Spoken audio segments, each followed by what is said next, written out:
She went into labor only to find her billionaire ex-husband delivering her baby. What he did next shocked everyone.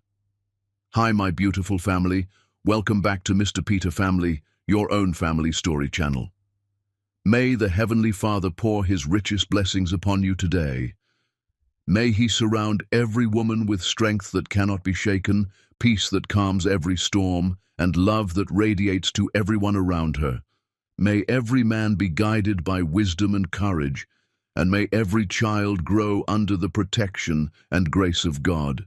May your homes overflow with joy, your hearts be filled with hope, and every challenge turn into a testimony of faith. I pray for your health, your success, and your family's happiness. May God lift your spirit when you are weary, guide your steps when you are uncertain, and wrap you in His divine protection every day of your life. You are loved beyond measure, precious to God and the light of your family. If your heart is true, like the video. If your love is real, write, "I am with Mr. Peter." The hemorrhaging started in the parking garage, and Sierra Lane knew immediately that death had come calling. She pressed one hand against the concrete pillar, the other cradling her swollen belly, feeling the warm wetness spreading down her legs. 8 months pregnant, alone. The father of her baby dead 4 months now, in a collision that still played in her nightmares. She'd driven herself to this appointment because there was no one else. Because she'd built her life to be self-sufficient. Because asking for help felt like admitting defeat. The pain came like a fist closing around her spine. She stumbled toward the hospital entrance, leaving a trail she refused to look at. The automatic doors opened. She fell more than walked into the emergency room. "I need help," she managed. "The baby." Then the world went dark. She woke to voices, professional, urgent. The ceiling tiles racing past as they wheeled her down a hallway. Someone was taking her blood pressure. Someone else was starting an IV. A nurse with kind eyes leaned over her. "Stay with us, honey. We've got you." "My baby," Sierra whispered. "Dr. Lawrence is coming. Best surgeon in the state." The name hit her like ice water. No, not him. Anyone but him. She tried to sit up, but the pain dragged her back down. The gurney stopped. She heard footsteps, confident, quick, then a voice she hadn't heard in 10 years. "What do we have?" 29-year-old female, 32 weeks pregnant, placental abruption, significant hemorrhaging, blood pressure dropping, fetal heart rate concerning. Sierra forced her eyes open. Dan Lawrence stood at the foot of her gurney in surgical scrubs, a tablet in his hands. Then he looked up. Their eyes met. Every molecule of air left the room. He'd aged. Not badly, just differently. The exhausted medical resident she'd married had been replaced by someone who looked carved from stone. His jaw was harder, his shoulders broader, silver at his temples, but his eyes were the same, dark and deep, and for one terrible second completely unguarded. Sierra. Her name in his mouth after all these years. "I need a different doctor." "There isn't one." His voice went flat, professional. "I'm chief of surgery. Every high-risk obstetric case comes through me. Your regular physician is out of state. I'm what you've got." "Then I'll go to another hospital." "You won't make it." He moved to her side, checking monitors. "Placental abruption. The placenta is separating from your uterine wall. Your baby isn't getting oxygen. You're losing blood faster than we can replace it. You want to argue about ancient history, or do you want your daughter to live?" "Daughter." He'd looked at her chart, knew everything. She closed her eyes. "Do what you have to do." "Good. Let's move." They took her to surgery preparation. Dan worked with precision, calling out orders the nurses executed without question. He'd built himself into someone important, someone who mattered. She remembered the version of him drowning in student debt and 100-hour weeks, coming home at dawn with eyes like graves. That Dan had been all raw ambition and desperation. This Dan looked like he'd already lost everything and built something harder from the wreckage. How far along? He asked the nurse. 32 weeks. And the father? Deceased. 4 months ago. Something flickered across his face. I need the full medical history, the father's blood type, genetic screening, everything. It's in the file. Bring me the physical file. The nurse left. Dan finally looked at Sierra, really looked. Elijah Sterling, he said quietly. That was his name. She didn't ask how he knew. He was a good man. He was kind. I'm sure he was. We were happy. I'm glad. The words were polite, empty. The silence between them was full of everything they weren't saying. The marriage they'd destroyed. The divorce papers signed in his apartment one night when she'd come to end things and somehow ended up in his bed instead. The nurse returned with a file. Dan opened it. She watched his face as he read. His hands went very still. His jaw tightened. He closed the file slowly. Problem? The nurse asked. No, everything's fine. He set it aside. I want a full blood panel. Everything. Flag it as priority. Of course. He turned back to Sierra. Your blood pressure is stabilizing. We've slowed the hemorrhaging, but you need to stay here. Bed rest monitoring, possibly weeks until we can safely deliver. Weeks? Unless you'd prefer I deliver now and put a 32-week infant in the NICU with underdeveloped lungs. She looked away. How long will you be my doctor? As long as it takes. I want someone else. There isn't anyone else. He leaned closer. I know this is complicated. I know you'd rather be anywhere else, but I'm the best chance your baby has. So put aside whatever you feel about me and let me do my job. Understood? She wanted to scream at him, to demand he explain why he'd missed their anniversary dinner 10 years ago, the night her mother had arranged for Raymond to find her alone. But her daughter was dying, and Dan was right. He was the best. Fine, she whispered. He nodded, started to leave, then stopped. For what it's worth, he said without turning. I'm sorry. About your fiancé. About all of it. Then he was gone. Sierra lay in the bed, one hand on her belly, feeling her daughter kick. Strong, alive, fighting. A nurse came in, young, chatty.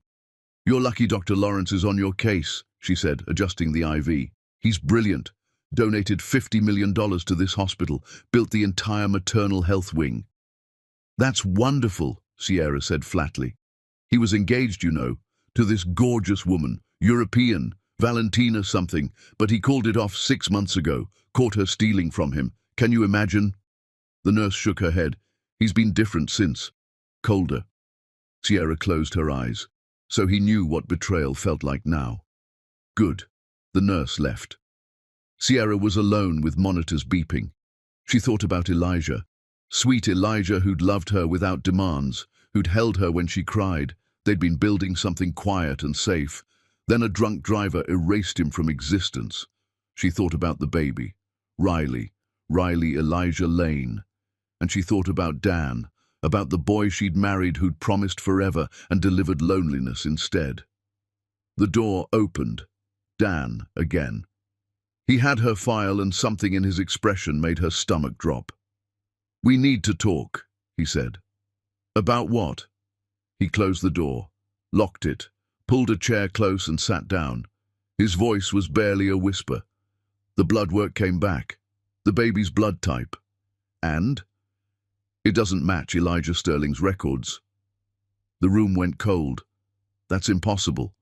No, it's not, because I know exactly when this baby was conceived. I know because I was there. 10 years ago. The night you came to my apartment to sign divorce papers. The night we... He couldn't finish. Sierra's mind raced. No, the dates didn't work. She'd been with Elijah. The baby was his. You're wrong, she said. Run the test again. I did, 3 times. Sierra, this baby might be mine. She's not. How do you know? Because I know. The timing fits. Stop. She was shaking. You're wrong. Dan looked at her.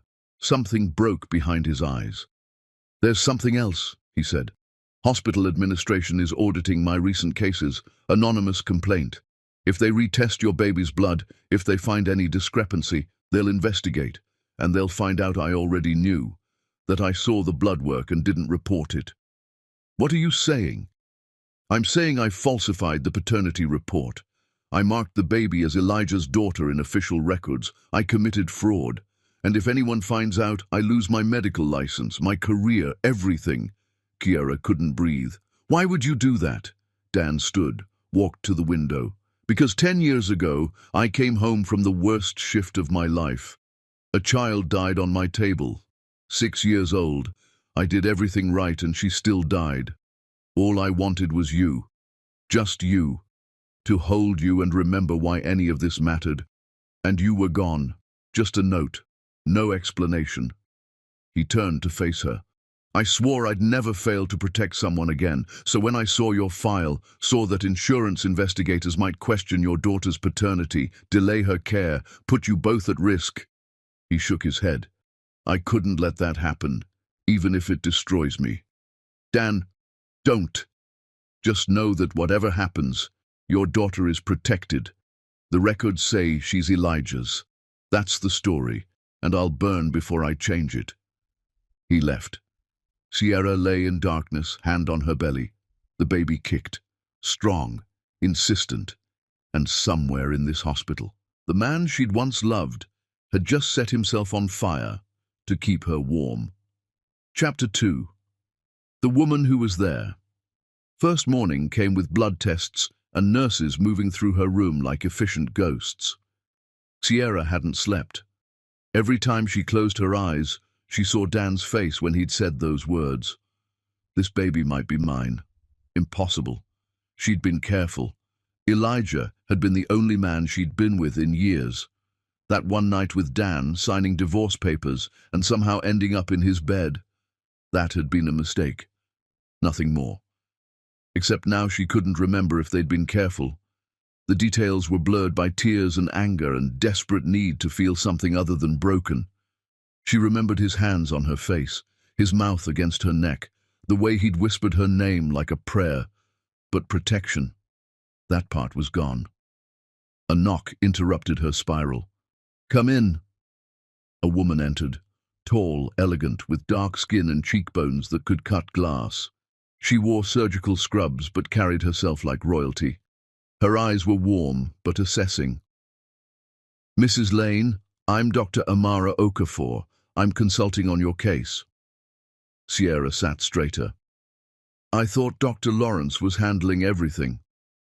He is, but hospital policy requires a second opinion on all high-risk cases, especially when the primary surgeon has any potential conflict of interest. Amara moved to the monitors. Your vitals look good. Baby's heart rate is strong. You're responding well to treatment. When can I go home? That depends. Dr. Lawrence wants to keep you here for observation. Given your history of placental abruption, bed rest is essential. Any stress, any physical exertion could trigger another hemorrhage. Amara turned to face her. So the question is, can you actually rest at home, or will you be running your design business from your bed? Sierra blinked. How did you know about my design business? I read your file, all of it. Amara pulled up a chair. Interior design, high-end residential projects. You've built quite a reputation. Won several awards. Your work is beautiful. Thank you. You're welcome. Amara tilted her head. I also know about your first marriage, to Dan Lawrence, divorced 10 years ago, and I know about Elijah Sterling, architect, killed by a drunk driver 4 months ago. You've been through hell. Sierra's throat tightened. Why does any of that matter? Because I need to understand the full picture of my patient's mental and emotional state. Stress affects pregnancy, grief affects pregnancy, and unresolved history with your primary physician definitely affects pregnancy. Amara leaned forward. So let me be direct.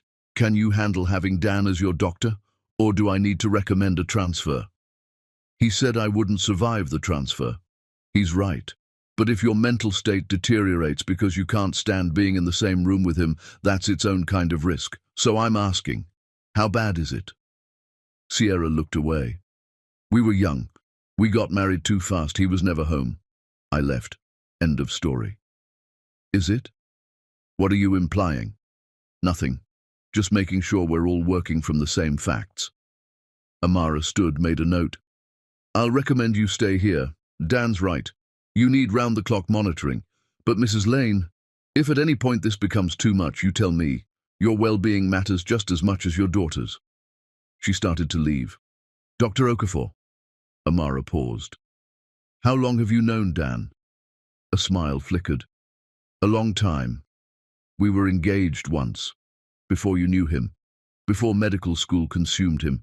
I broke it off to work with Doctors Without Borders in Africa. Spent years in war zones. Came back last month. He's different now. Harder. But maybe we all are. Sierra felt something twist in her chest. You came back for him. I came back because I'm tired of running from what I gave up. Whether he's tired of running too, that remains to be seen. Amara's expression softened. But don't worry. I'm a professional. Your care won't be compromised by ancient history. She left. Sierra sat alone with the revelation. Dan had been engaged before her, to this stunning, brilliant woman who'd chosen humanitarian work over him. And now she was back. Another knock. Different face. Kind. Familiar. Simone Reeves stepped in carrying coffee and a bag from Sierra's favorite bakery. Heard you were here, Simone said. Thought you could use actual food. Sierra felt tears prick her eyes. You didn't have to come. Yes, I did. Simone set the bag down, pulled up a chair. Elijah was my best friend, which makes you family, and family doesn't let family go through hell alone. Simone Reeves, federal prosecutor, sharp enough to cut through any legal argument, compassionate enough to cry at shelter commercials. She and Elijah had gone to law school together. After Elijah died, Simone had been there, helping with insurance, navigating lawsuits, making sure Sierra didn't drown. How are you really? Simone asked. I'm terrified, Sierra admitted. The baby, the hemorrhaging, everything. What do the doctors say? They say I'm lucky, that Dr. Lawrence is the best. Something flickered in Simone's eyes. Lawrence, why does that name sound familiar? He's my ex-husband. Simone went very still. Your ex-husband is your doctor. Apparently the universe has a sick sense of humor. Can you request someone else? He says there isn't anyone else, not for high-risk cases. Sierra picked at the blanket. It's fine. It's been 10 years. We're both adults. Are you? Simone's voice was gentle but probing. Because you look like you've seen a ghost. Maybe I have. Simone reached out, took Sierra's hand. Whatever you need, I'm here. If you need me to sit with you during appointments, if you need me to run interference, if you just need someone to bring you coffee and listen, I'm here. Why are you being so good to me? Because you deserve it. Simone squeezed her hand. And because Elijah loved you, he'd want someone looking out for you. The words landed like knives. Elijah had loved her. Quietly. Completely. And now he was gone, and she was carrying his daughter, and her ex-husband was claiming the baby might not be Elijah's. Simone, can I ask you something? Anything. If someone made a mistake, a legal mistake, one that could cost them everything, would you help them? Simone's expression shifted. What kind of mistake? Hypothetically. Hypothetically, if someone came to me with evidence of fraud, I'd have a legal obligation to report it. But if someone came to me as a friend asking for advice, that's different. That falls under attorney-client privilege. She leaned closer. What's going on, Sierra? Nothing. Just thinking. Don't lie to me. I'm very good at spotting lies. Simone's voice softened. Whatever it is, you can tell me. I won't judge. I'll just help. Sierra wanted to tell her everything. Dan's confession, the falsified records, the possibility that her daughter might not be Elijah's. But she couldn't, because telling Simone meant destroying Dan. It's nothing, she said finally. Just hospital anxiety. Simone didn't look convinced, but she let it drop. Okay, but when you're ready to talk, I'm here. She stood, grabbed her bag. I have to get to court, but I'll be back tonight. Thank you. Simone paused at the door, turned back. Sierra, one more thing. When you're ready, and I know this isn't the right time, I'd really like to take you to dinner. As more than friends. No pressure, just when you're ready. Think about it. She left before Chiara could respond. The room felt emptier. Chiara sat with the words, dinner, more than friends. She'd sensed something shifting between them. The way Simone looked at her, the way her hand lingered, but Chiara had assumed it was grief, except maybe it wasn't just grief. The door opened, Dan and Amara. They moved together with easy synchronization. Amara said something low that made Dan almost smile. Then they saw Chiara watching, and the moment shattered. "How are you feeling?" Dan asked. "Fine. Any cramping? Pain? Bleeding?" "No." "Good." He checked her chart. Amara did the same. They worked in tandem, communicating in medical shorthand that excluded Chiara. She watched them and understood. This was what Dan had needed, not her. Someone who understood his world. Amara was that person, had always been, and now she was back. "Your lab results look good," Amara said, "but we want to run additional tests." "What kind of tests?" Dan and Amara exchanged a glance. "Standard prenatal screening," Dan said carefully. "Nothing invasive." "You already took blood this morning." "We need more comprehensive panels. Given your history." "You're lying." Chiara sat up. "What are you really testing for?" Silence. "Tell me." Dan set down his tablet. "Hospital administration flagged your case for review. Anonymous complaint about some of my recent patients. They're auditing files, checking for irregularities. We need to make sure every test, every result, every decision is documented perfectly. Who filed the complaint? We don't know, it's anonymous." But Chiara saw the lie in his eyes. He knew exactly who. "When do you need the blood?" "Now would be good." She held out her arm. Dan came closer, prepared the needle. His hands were steady, but she felt tension in them, felt how carefully he avoided touching her skin. The needle went in clean. He drew 3 vials, labeled them precisely, handed them to Amara. "I'll run these personally," Amara said. "Make sure there's no contamination." "Thank you." Amara left. Dan started to follow. "Wait," Chiara said. He stopped. "That woman you were engaged to, Valentina, she filed the complaint, didn't she?" Dan's shoulders tightened. "I can't discuss ongoing investigations." "You don't have to. I can see it on your face." Chiara pulled the blanket tighter. "She wants revenge for calling off the wedding, for having her arrested, and she's using me to get it. She's using my professional record. You just happen to be part of it. So I'm collateral damage. You're a patient who needs care. That's all." He turned to face her. His expression was carved from ice. "Whatever happens with the investigation, it has nothing to do with you. I made my choices. I'll deal with the consequences." "Even if those consequences destroy you?" "Even then." He left. Chiara lay back, exhausted. Around her, machines beeped. Inside her, the baby kicked, strong, fighting. The door cracked open. A nurse peeked in, young, nervous. "Mrs. Lane, there's a woman here to see you. She's not on your approved visitor list, but she says it's urgent. Her name is Valentina." Chiara's blood went cold. "Send her in." Chapter 3. The Anonymous Complaint. Valentina entered like she owned the hospital. Blonde hair pulled back in a perfect twist. Expensive clothes that screamed old money. Diamonds at her throat and wrists. She smiled. It didn't reach her eyes. "Mrs. Lane? Or should I call you Mrs. Lawrence? Since that's the name you had when you broke his heart." "Get out." "In a moment. First I wanted to meet you, the woman who ruined him, the one he compared everyone else to." Valentina moved closer. Her perfume was overwhelming. "Do you know what it's like trying to love a man who's still in love with his ex-wife? I spent 2 years trying to be enough, trying to make him look at me the way he looked at your photograph." Chiara couldn't breathe. "He keeps it in his office drawer, the photo from your wedding, you in some bargain dress, him in a borrowed suit, both of you looking at each other like you just discovered fire. He never threw it away, never stopped loving you. So I thought, Maybe if I became successful too, if I proved I could be his equal, he'd finally see me. Valentina's smile turned brittle. But then I made a mistake. I borrowed money from his foundation, for my brother, gambling debts. I was going to pay it back. But Dan found out before I could, and suddenly I wasn't his fiancé anymore. I was a criminal. What do you want?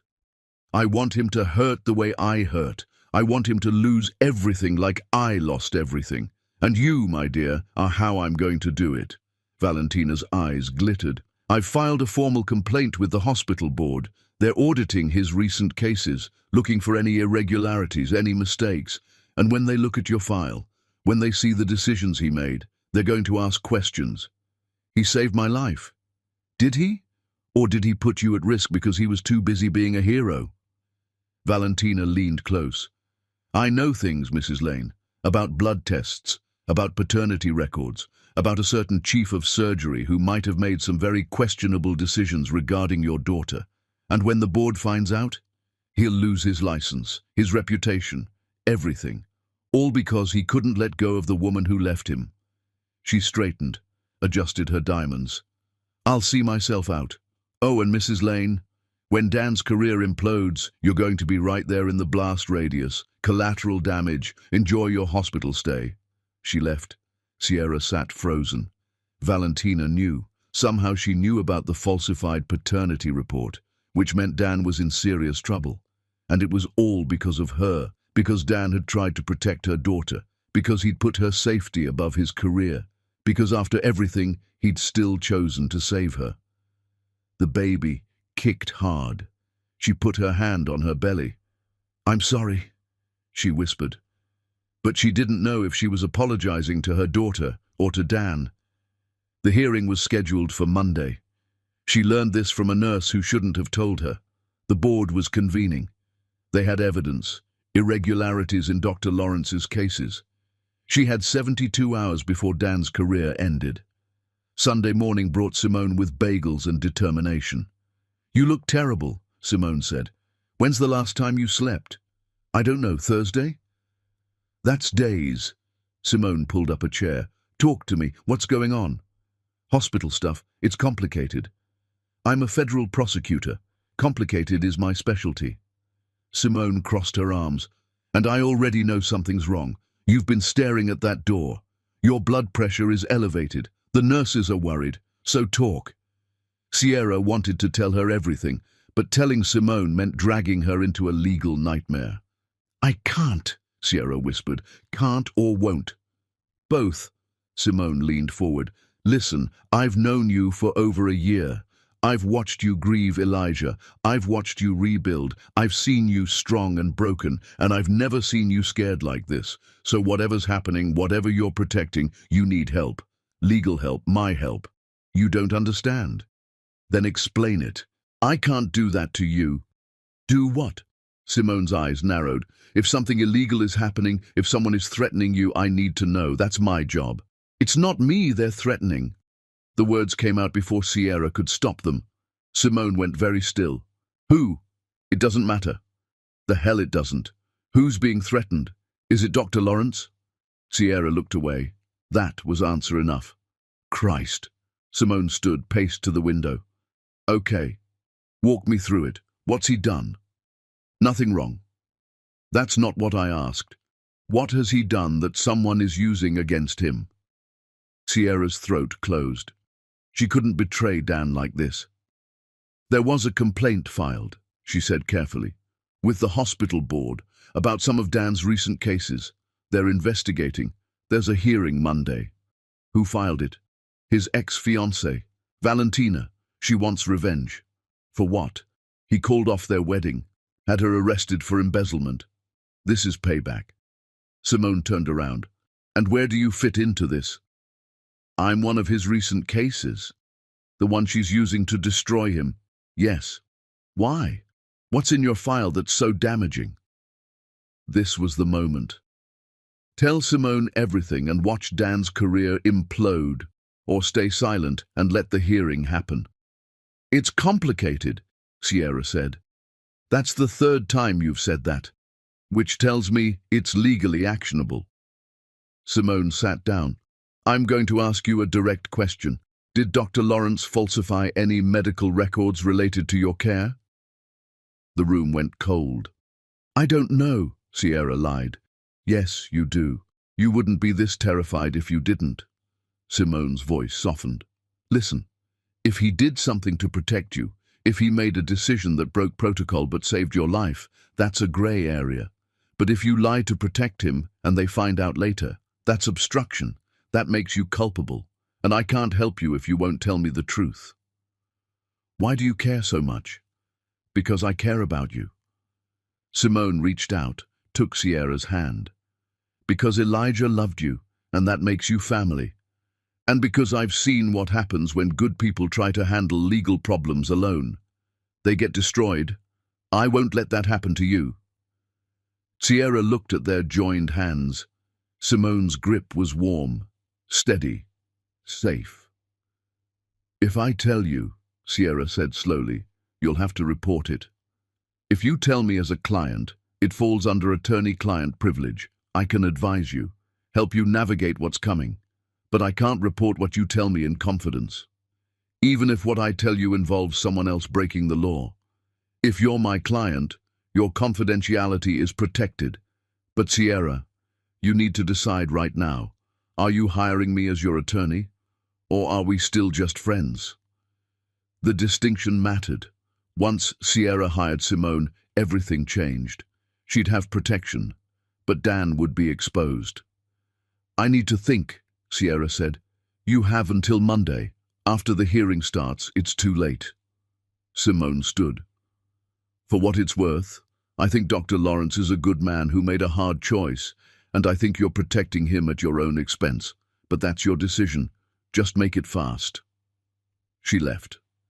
Sierra sat alone with the weight of it. Monday, 48 hours. The door opened. Dan. He looked like he hadn't slept. Shadows under his eyes made him look older. How are you feeling? He asked. Fine. The baby's fine. He checked her chart. Professional distance. But his hands were shaking slightly. I heard about the hearing, she said. His jaw tightened. It's not your concern. Of course it's my concern. It's about me. My daughter. Don't. He cut her off. Don't say it out loud. Not here.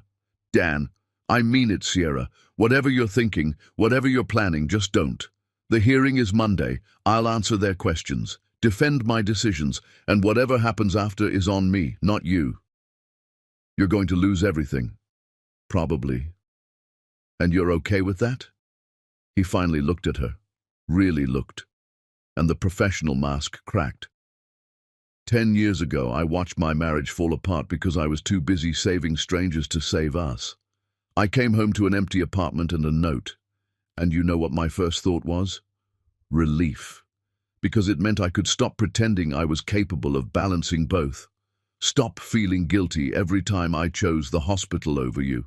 Dan, I built everything after that. The career, the reputation, the money, became the surgeon everyone wanted, and it was all empty, all of it, because I'd lost the only thing that mattered. He set down the tablet. So yes, I'm okay with losing it, because for the first time in 10 years, I made a choice that actually mattered. I protected someone I love, even if she doesn't love me back, even if it costs me everything. Sierra couldn't breathe. You still love me, she whispered. I never stopped. The confession hung between them. He'd said it, out loud. He still loved her. I can't, Sierra said. Dan, I can't give you what you want. I'm with someone else. I know about Simone. She froze. How? I see the way she looks at you, the way she touches your hand, brings you coffee without asking because she already knows. I'm not blind, Sierra, and I'm not asking you to love me back. I'm just telling you the truth, so you understand why I did what I did. He picked up the tablet, headed for the door. Wait, Sierra said. There has to be another way. There isn't. What if I testified? They'd question you. You'd have to lie under oath. I won't let you do that. What if we hired a lawyer? I have a lawyer. He's very expensive and very clear about my odds, which are roughly zero. Dan opened the door. Stop trying to save me, Sierra. I'm not worth it. Focus on your daughter, on your future, on whatever happiness you can build with Simone. That's all I want, for you to be happy. He left. Sierra sat in the silence. Outside, the city moved through its Sunday rhythms, people going to brunch, living ordinary lives. Her phone buzzed, a text from Simone. Changed my mind. I'm your attorney as of right now. No arguments. We're going to fix this. Meet me at my office tonight. I'll clear you with the nurses. Sierra stared at the message, then at the door Dan had just walked through, then at her belly where her daughter was kicking. She had a choice to make. Save Dan and expose the truth about the baby's paternity, or stay silent and watch him lose everything. The baby kicked again, harder, like she was weighing in. Her phone buzzed again. Another text from Simone. Stop overthinking. There's always a legal solution. See you at 8. Sierra texted back, thank you. But what she thought was, I'm so sorry, Dan. Chapter 4. The Choice That Breaks Hearts. Simone's office was everything Sierra expected. Modern, sharp angles, floor-to-ceiling windows overlooking the city. Law books lined one wall. The desk was glass and steel. Simone came in carrying 2 mugs of tea, set one in front of Sierra. You look terrible, Simone said. Charming as always. I'm not here to charm you. I'm here to fix this. Simone sat behind her desk, pulled out a yellow legal pad. Start from the beginning, everything. Sierra pulled Dan's letter from her bag, slid it across the desk. Read this first. Simone read in silence. Prosecutor face. When she finished, she set the letter down carefully. He ran an unauthorized DNA test, Simone said. Off the books, which means no chain of custody, no documentation, no way to verify the results are legitimate. He's telling the truth. That's not how courts work, or medical boards. Simone tapped the letter. This confession, this is career suicide. He's admitting to fraud, unauthorized testing, falsifying records. The board will strip his license. The hospital will fire him. And if insurance companies press charges, he's looking at criminal fraud, possibly jail time. Sierra felt sick. There has to be something we can do. There is. We tell the truth. All of it. We go to the board before the hearing, we present the facts, and we let them decide. Simone leaned forward. But first I need to know everything. The night you and Dan were together. Walk me through it. Sierra looked away. We didn't conceive anything that night. The baby is Elijah's. Dan confirmed it. With an unauthorized test that no court would accept. Simone's voice was gentle but firm. Which means we need to establish a timeline. When did you and Dan sleep together? When did you start seeing Elijah? When did you conceive? The questions felt like knives. Sierra forced herself to answer. Dan and I signed divorce papers 10 years ago. March. I came to his apartment. We fought. Then we stopped fighting and started. She couldn't finish. Okay. March. And when did you meet Elijah? May. 2 months later, at a design conference. He was presenting on sustainable architecture. We started talking. It was easy. Comfortable. When did you sleep with Elijah? I don't know. June. Maybe July. We took things slow. Simone made notes. And when did you conceive this baby? I don't know exact dates. Sometime around March or April based on the due date. Simone looked up. March or April, which puts conception right around when you slept with Dan?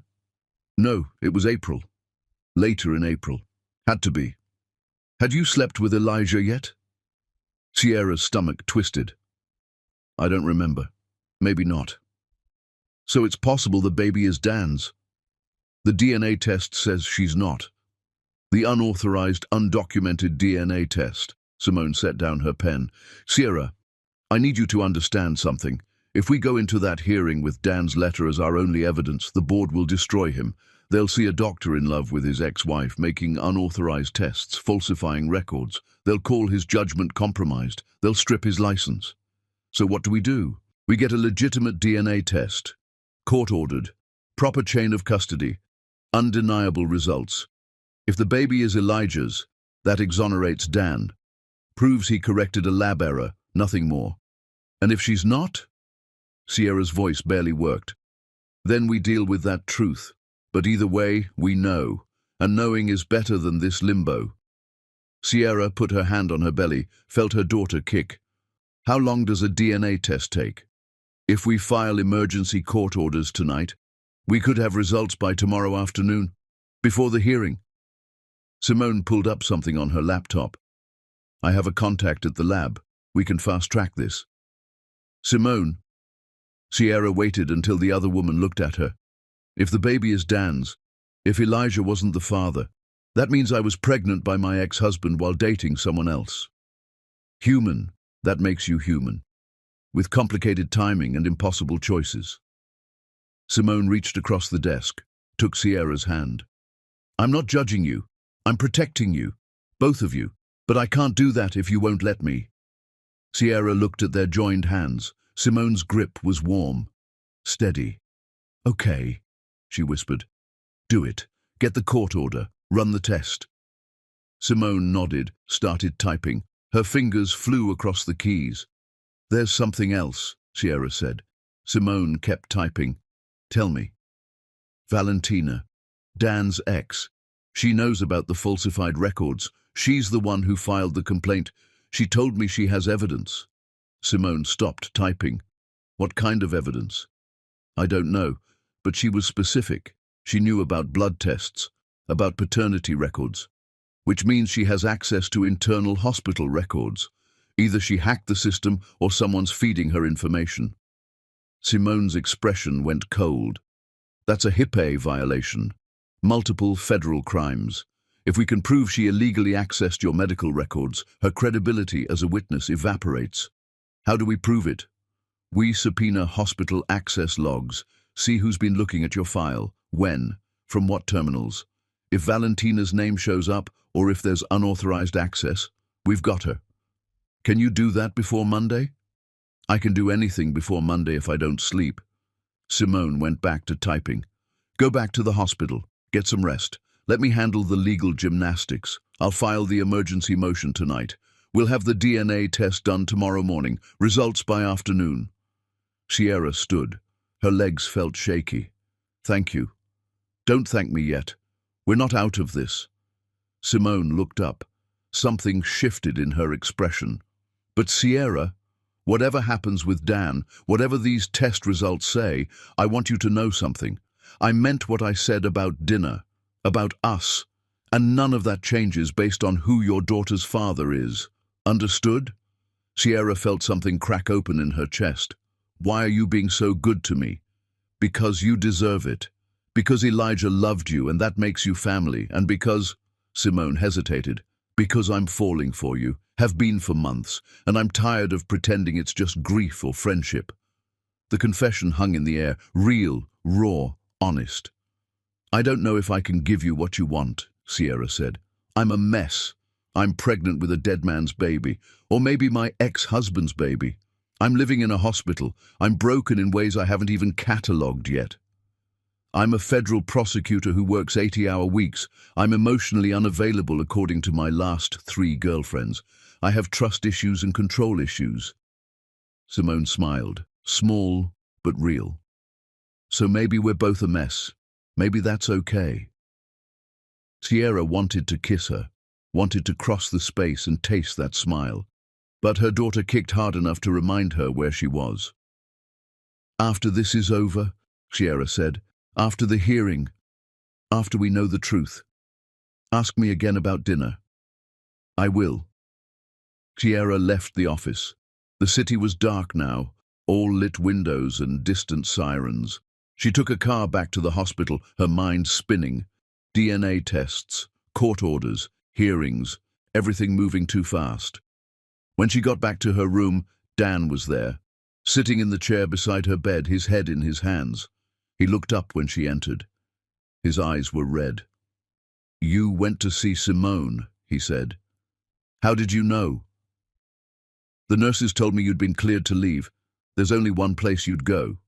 He stood. Did you tell her about the letter? Yes. Christ, Sierra, do you have any idea what you've done? I'm trying to save you. By exposing yourself to legal liability? By dragging Simone into a fraud case? He stopped, ran his hands through his hair.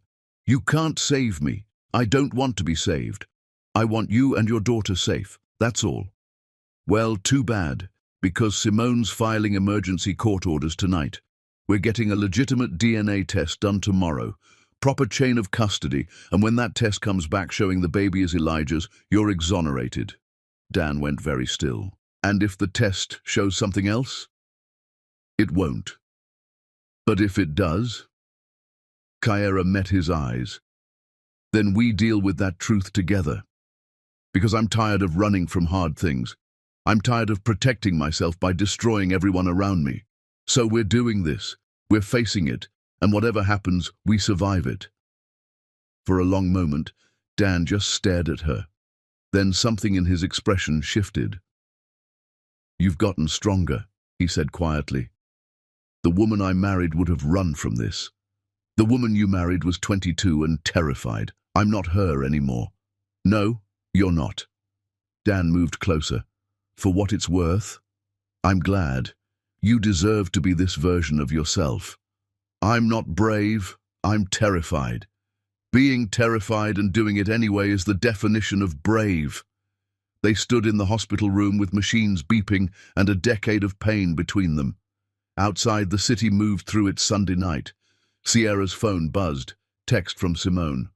Motion filed. Judge approved emergency DNA test. Lab is ready first thing tomorrow. Get some sleep. Sierra showed Dan the message. He read it, closed his eyes. I never meant for any of this, he said. I know. I just wanted to protect you. I know that too. And now you're protecting me instead. We grew up, finally. Sierra sat on the bed. Dan, can I ask you something? Anything. That night, the night we signed the divorce papers, the night we ended up in bed together. Do you remember if we were careful? Dan was quiet for a long time. No, he finally said. I don't remember. I was so angry and sad and desperate to make you stay that I don't remember anything except wishing morning would never come, because I knew when it did, you'd really be gone. So it's possible. Yes, it's possible this baby is mine. He looked at her.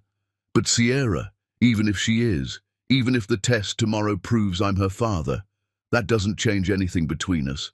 You're not obligated to— I know, she interrupted. I'm not doing this because I feel obligated. I'm doing this because it's the right thing. Because you set yourself on fire to protect us, and now it's my turn. Dan smiled. It was sad and small. When did you get so stubborn? I learned from the best. He laughed. Actually laughed. It was the first time she'd heard that sound in 10 years. Then the moment passed and they were back to reality, to the hearing, to the test, to all the ways this could still go wrong. Get some rest, Dan said. Tomorrow's going to be long. You too. He nodded, started to leave, then turned back. Sierra.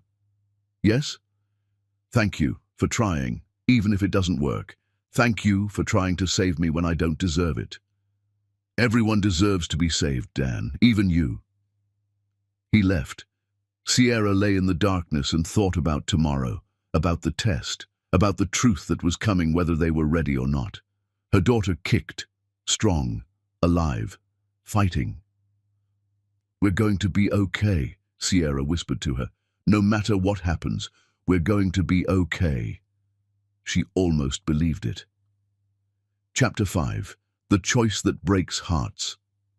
Simone's office was everything Sierra expected. Modern, sharp angles, floor-to-ceiling windows overlooking the city.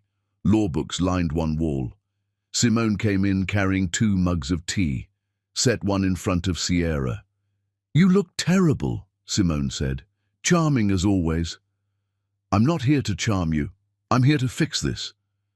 Simone sat behind her desk, pulled out a legal pad. Start from the beginning. Everything. Sierra pulled Dan's letter from her bag. slid it across the desk. "Read this first." Simone read in silence, prosecutor face. When she finished, she set the letter down carefully. He ran an unauthorized DNA test, off the books, no chain of custody, no way to verify the results are legitimate. He's telling the truth. That's not how courts work, or medical boards. Simone tapped the letter. This confession is career suicide. He's admitting to fraud, unauthorized testing, falsifying records. The board will strip his license. If insurance companies press charges, criminal fraud, possibly jail time. Chiara felt sick. There has to be something we can do. There is. We tell the truth, all of it. We go to the board before the hearing and let them decide. Simone leaned forward. But first I need to know everything. When did you and Dan sleep together? Sierra looked away. We didn't conceive anything that night.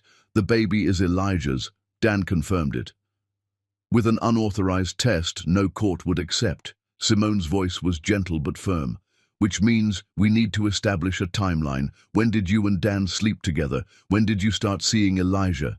Sierra forced herself to answer. Dan and I signed divorce papers 10 years ago. March. We fought. Then we stopped fighting and started... She couldn't finish. Okay. March. And Elijah? May. 2 months later, at a design conference, we started talking. When did you sleep with Elijah? June, maybe July. We took things slow. Simone made notes. And when did you conceive? Sometime around March or April, based on the due date. Simone looked up.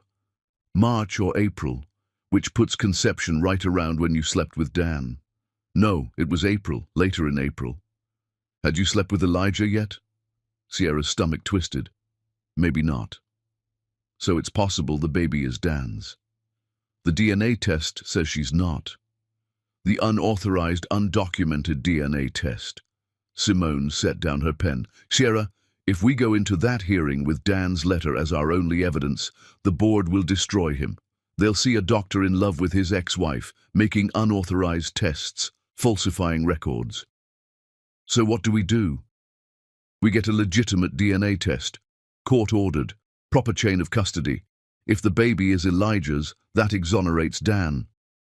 And if she's not, then we deal with that truth. But either way, we know. Sierra put her hand on her belly, felt her daughter kick. How long does a DNA test take? If we file emergency court orders tonight, we could have results by tomorrow afternoon before the hearing. Simone. Sierra waited until the other woman looked at her. If the baby is Dan's, that means I was pregnant by my ex-husband while dating someone else. That makes you human, with complicated timing. Simone reached across the desk. I'm not judging you. I'm protecting you. Both of you. Okay, Sierra whispered. Do it. Get the court order, run the test. Simone nodded, started typing. There's something else, Sierra said. Tell me. Valentina, Dan's ex. She knows about the falsified records. She's the one who filed the complaint. She has evidence. Simone stopped typing. What kind of evidence? Blood tests, paternity records. Which means she has access to internal hospital records. Either she hacked the system or someone's feeding her information. Simone's expression went cold. That's hyper-violations, multiple federal crimes. If we can prove she illegally accessed your medical records, her credibility evaporates. How do we prove it? We subpoena hospital access logs. If Valentina's name shows up or there's unauthorized access, we've got her. Can you do that before Monday? I can do anything before Monday if I don't sleep. Simone went back to typing. Go back to the hospital. Get some rest. I'll file the motion tonight. We'll have the test done tomorrow morning. Sierra stood. Thank you. Don't thank me yet. Simone looked up. But Sierra, whatever happens with Dan, I want you to know something. I meant what I said about dinner, about us. None of that changes based on who your daughter's father is. Sierra felt something crack open in her chest. Why are you being so good to me? Because you deserve it. Because Elijah loved you, and because I'm falling for you. Have been for months. I'm tired of pretending it's just grief. The confession hung in the air, real, raw. "I don't know if I can give you what you want," Sierra said. "I'm a mess. I'm pregnant with a dead man's baby, or maybe my ex-husband's baby. I'm a federal prosecutor who works 80-hour weeks. I'm emotionally unavailable according to my last 3 girlfriends." Simone smiled, small but real. "So maybe we're both a mess. Maybe that's okay." Sierra wanted to kiss her, but her daughter kicked hard. "After this is over, after the hearing, ask me again about dinner." "I will." When she got back to her room, Dan was there, sitting beside her bed, his head in his hands. He looked up. His eyes were red. "You went to see Simone," he said. "Did you tell her about the letter?" "Yes." "Christ, Sierra, do you have any idea what you've done?" "I'm trying to save you. By exposing yourself to legal liability, by dragging Simone into a fraud case." He ran his hands through his hair. "You can't save me. I want you and your daughter safe. That's all." "Well, too bad. Because Simone's filing emergency court orders tonight. We're getting a legitimate DNA test tomorrow. When that test comes back showing the baby is Elijah's, you're exonerated." Dan went very still. "And if the test shows something else?" "It won't. But if it does," Sierra met his eyes, "then we deal with that truth together. Because I'm tired of running from hard things. So we're doing this. We're facing it." For a long moment, Dan just stared at her. "You've gotten stronger," he said quietly. "The woman I married would have run from this." "The woman you married was 22 and terrified. I'm not her anymore." "No, you're not." Dan moved closer. "For what it's worth, I'm glad. I'm not brave, I'm terrified. Being terrified and doing it anyway is the definition of brave." Sierra's phone buzzed. Text from Simone. "Motion filed. Judge approved emergency DNA test. Lab is ready first thing tomorrow. Get some sleep." Sierra showed Dan the message. He read it, closed his eyes. "I never meant for any of this," he said. "I know. And now you're protecting me instead. We grew up. Finally." Sierra sat on the bed. "Dan, can I ask you something?" "Anything." "That night, the night we signed the divorce papers, do you remember if we were careful?" Dan was quiet for a long time. "No," he finally said. "I don't remember. I was so angry and sad and desperate to make you stay that I don't remember anything except wishing morning would never come." "So it's possible." "Yes, it's possible this baby is mine." He looked at her. "But Sierra, even if she is, that doesn't change anything between us. I know, I'm not doing this because I feel obligated. I'm doing this because it's the right thing." Dan smiled, sad and small. "When did you get so stubborn?" "I learned from the best." He laughed, actually laughed. "Get some rest," Dan said. "Tomorrow's going to be long." He started to leave, then turned back. "Sierra, thank you for trying, even if it doesn't work. Everyone deserves to be saved, Dan, even you." He left.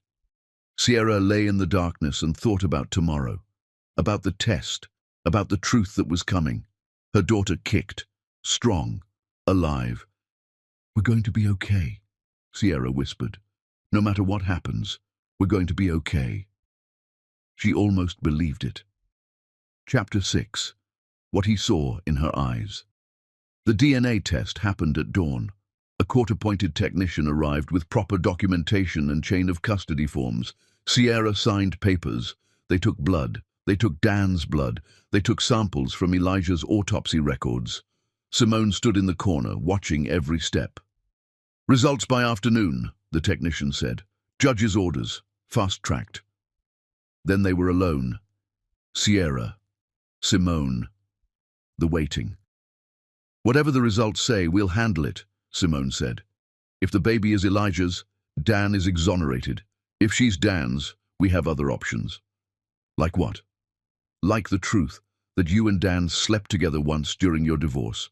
That you believed the baby was Elijah's based on timing. That Dan's only crime was trying to protect his patient from an insurance investigation." Sierra closed her eyes. "And if Valentina has other evidence?" Then we deal with that too. The door opened.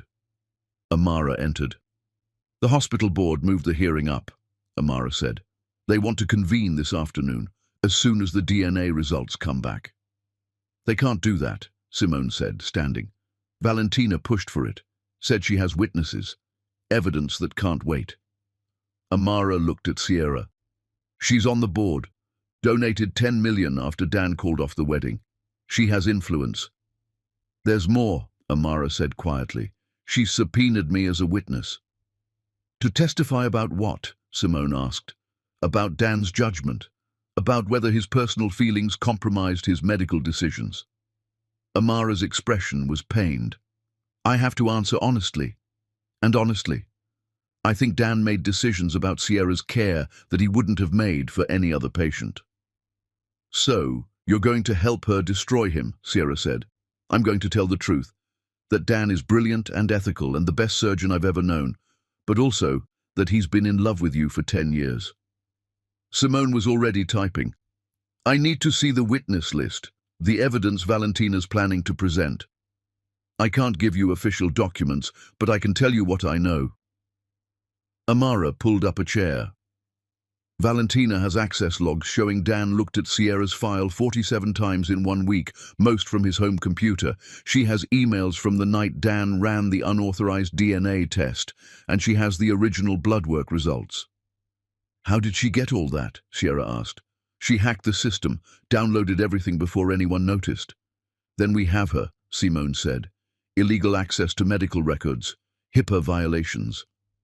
Maybe, if you can prove it was her. Amara stood. But even if you can, it doesn't change what she has. The evidence is real. She left. Sierra sat in the silence. Her daughter kicked. We're going to lose, Sierra said quietly. Not yet, we're not. Simone was typing. I'm calling in favors, getting character witnesses. Before Sierra could respond, her phone rang. Unknown number. Hello? Mrs. Lane? This is Dr. Torres from the genetics lab. I have your results. Sierra's heart stopped. Already? Judge's orders. The results are conclusive. The baby's biological father is Elijah Sterling. The baby is definitely not related to Dan Lawrence. The original blood type discrepancy was a clerical error. Sierra couldn't breathe. Relief and grief crashed over her. Thank you, she managed. She hung up, looked at Simone. Elijah's, she whispered. The baby is Elijah's. Simone's grip tightened, which means Dan was wrong. He falsified records to protect you from an investigation that would have found nothing. He did it because he believed the baby might be his, except she's not his daughter. Sierra felt tears streaming. Elijah's baby, all this time. Hey! Simone pulled her into a hug. It's okay. But now he's going to lose everything for a baby that isn't even his. We don't know that yet. We still have the hearing. The door opened. Dan. He took one look at Sierra's face and knew. The results came back, he said. Sierra nodded. She's Elijah's. Lab error. Dan closed his eyes, exhaled slowly. When he opened them, there was relief, mixed with sadness. Good, he said. That's good. Dan, I'm so sorry. For a baby I thought might be mine, for a woman I love, I'd do it again.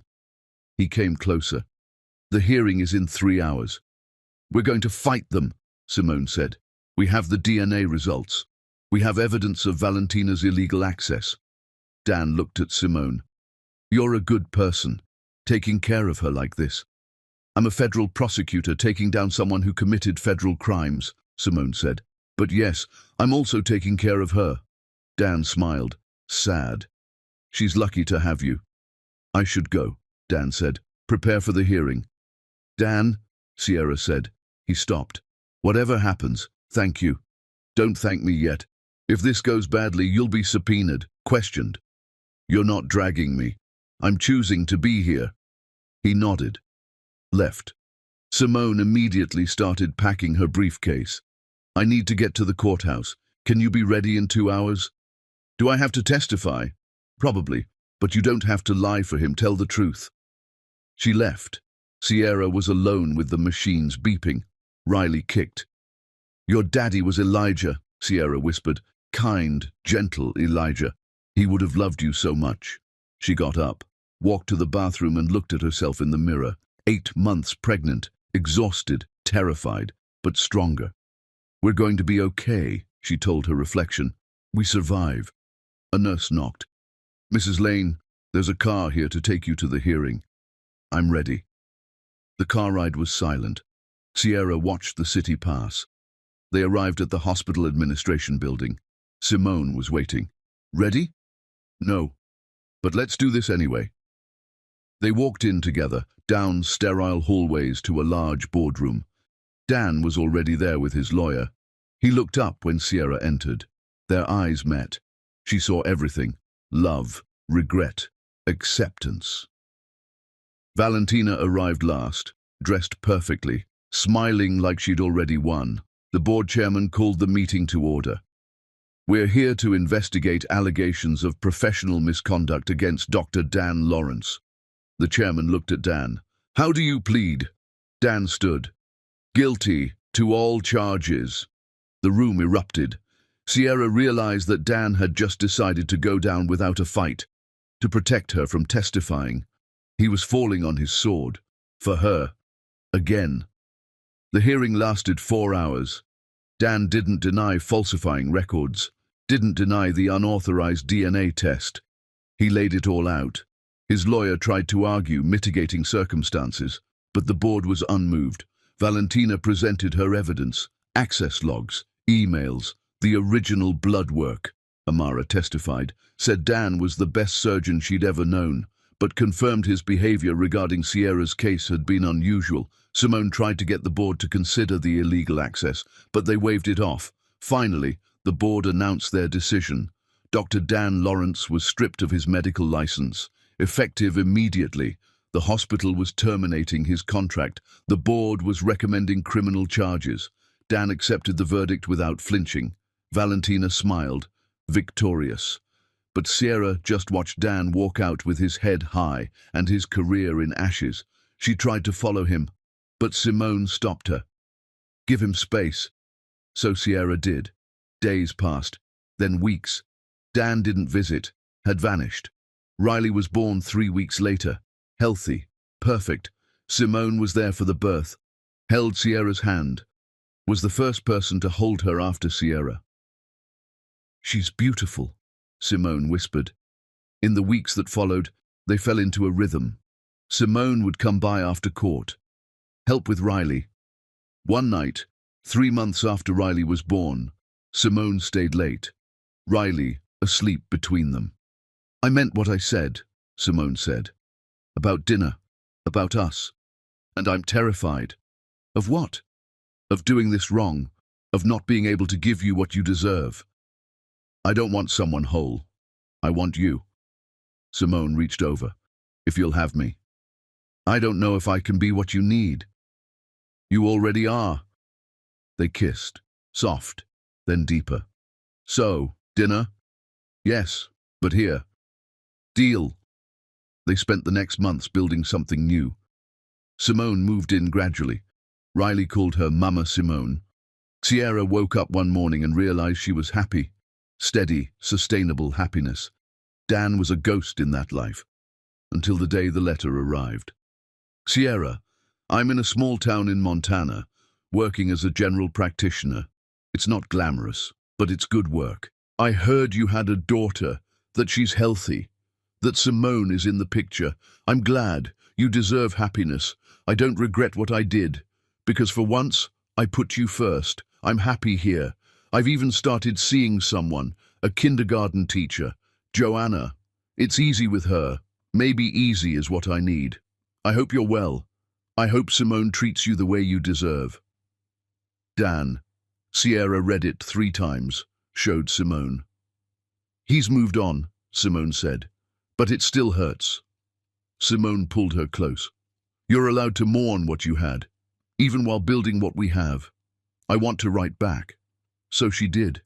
"Dan, Riley is beautiful. She has Elijah's eyes. I see him in her every day. Simone and I are building something real. She's good to me. I forgive you. For the missed anniversaries, for choosing surgery over us, because you were doing the best you could. We were the right people at the wrong time. I hope you're happy in Montana. I hope Joanna sees how good you are. Sierra. She sent the letter. Didn't expect a response. It was closure, finally. Life moved forward. Riley grew. Simone proposed 1 year later. Will you marry me? Sierra said yes. 3 months before the wedding, another letter arrived. Sierra, I'm getting married too, to Joanna. She's pregnant, a boy. I'm going to be a father, a second chance to get it right. Be happy with Simone. She's good for you in ways I never could be. And if Riley ever asks about me, tell her I was just a doctor who cared about keeping her safe. Dan.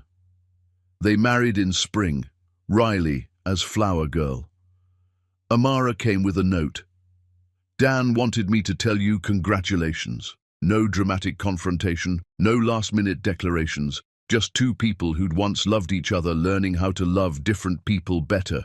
2 years later, one final letter. Sierra, my son was born. When they handed him to me, I finally understood what you meant about Elijah's absence being a physical wound.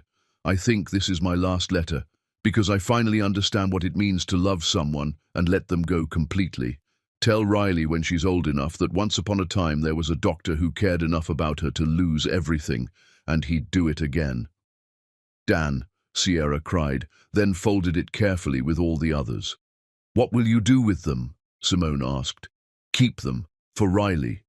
So someday she understands that love comes in different forms. They never heard from Dan again, but sometimes, late at night, Sierra would think about him in Montana, finally at peace. And she'd hope he was happy, the way she finally was. Chapter 7. The Call That Broke the Rules. Riley was 5 when Sierra's mother had a stroke.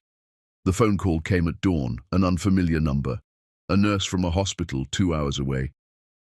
Mrs. Reeves, your mother, Helen Lane, was admitted last night. Massive stroke. She's asking for you. Sierra's stomach dropped. She hadn't spoken to her mother in 7 years. Not since that awful confrontation when her mother had called her disgusting for being with Simone. Is she going to die? Sierra asked. It's serious. You should come soon. Sierra hung up, stared at the phone. Simone found her at the kitchen table an hour later, coffee untouched. What's wrong? My mother had a stroke. She's dying. She wants to see me. Simone sat down. Do you want to go? I don't know. Part of me wants her to die alone, the way she made me feel alone my whole life. And the other part? The other part remembers being 7 and thinking she was the most beautiful woman in the world, before I understood that beautiful people can be ugly inside. Simone reached across the table. Whatever you decide, I support you. But Sierra, you don't owe her forgiveness just because she's dying. I know. Riley appeared in the doorway, dragging her stuffed rabbit. Mommy, why are you sad? Sierra pulled her daughter onto her lap. My mother is sick, in the hospital. The mean grandma? Sierra had never explicitly called her mother mean to Riley, but children understood things. Yes, the mean grandma. Are you going to see her? I don't know. Riley thought about this with 5-year-old seriousness. Mama Simone says we should be kind, even to mean people, because being mean back doesn't make us feel better. Sierra looked at Simone over Riley's head. Simone shrugged. I said that about a bully at her school, but I guess it applies, so I should go. Only if you want to, for you, not for her. Sierra made the decision. I'll go, but alone. I need to face this by myself. Okay, but I'm driving you there and waiting in the parking lot. Non-negotiable. They arrived at the hospital at noon. Small, rural. The kind of place Dan would have fit perfectly. Sierra found the room. A nurse opened the door. You must be the daughter. She's been asking for you all morning. Sierra stepped inside. Her mother looked ancient, diminished. One side of her face drooped from the stroke, IV lines snaked from her arms. Helen Lane opened her eyes. Something flickered across her face. Recognition. "You came," she rasped. "I came. I thought you'd let me die alone, after everything." "I considered it." Helen's mouth twisted into something that might have been a smile. "You're honest now? You didn't used to be." "I learned to be. The hard way." They sat in silence. The monitors filled the space between them. "I'm sorry," Helen finally said, "for Raymond, for forcing you to marry him, for not protecting you when he hurt you." Sierra's breath caught. This was the first time her mother had ever acknowledged what Raymond had done. "Why did you do it?" Sierra asked. "Because I married a man like that, your father. And I thought that was what marriage was, suffering in expensive clothes. I wanted you to have what I had. I didn't know it was wrong until I was too old to escape. So you trapped me instead." "Yes, and I'm sorry. I didn't know how else to prepare you for the world, for survival. You could have taught me to leave, to be strong, to choose myself. I didn't know how." Helen's voice was getting weaker. "I never learned those things." Sierra felt tears burning, not for her mother, for the little girl her mother had been before she'd become the weapon that wounded her own daughter. "I left anyway," Sierra said. "I found Dan, then Elijah, then Simone. I learned to choose myself despite everything you taught me." "Good, that's good." Helen closed her eyes. "The woman, Simone, she loves you?" "Yes." "And you love her?" "Yes." "Then I failed you less than I thought.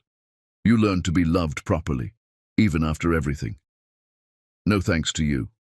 "No, but maybe a little bit because of me, because I showed you exactly what not to become." Sierra couldn't argue with that. Her mother had been a perfect blueprint for what to avoid. "I'm not going to recover from this," Helen said. "The doctors already told me. Maybe days, maybe hours." "I know. And you're not going to forgive me? Not really?" "No, I'm not." Helen nodded. "I don't blame you." "But I don't hate you anymore," Sierra said quietly. "I spent years hating you, blaming you for everything. But I don't anymore, because I understand now that you were broken too, and broken people break other people. That's more grace than I deserve. Probably, but I'm not giving it to you. I'm giving it to myself, so I can finally stop carrying you around in my anger." Helen smiled, sad and small, and the first genuine expression Sierra had seen on her face in 30 years. "You turned out better than me," Helen whispered. "Despite everything, you turned out strong." "I had to. You didn't give me another option." They sat together for another hour, didn't talk much, just existed in the same space for the last time.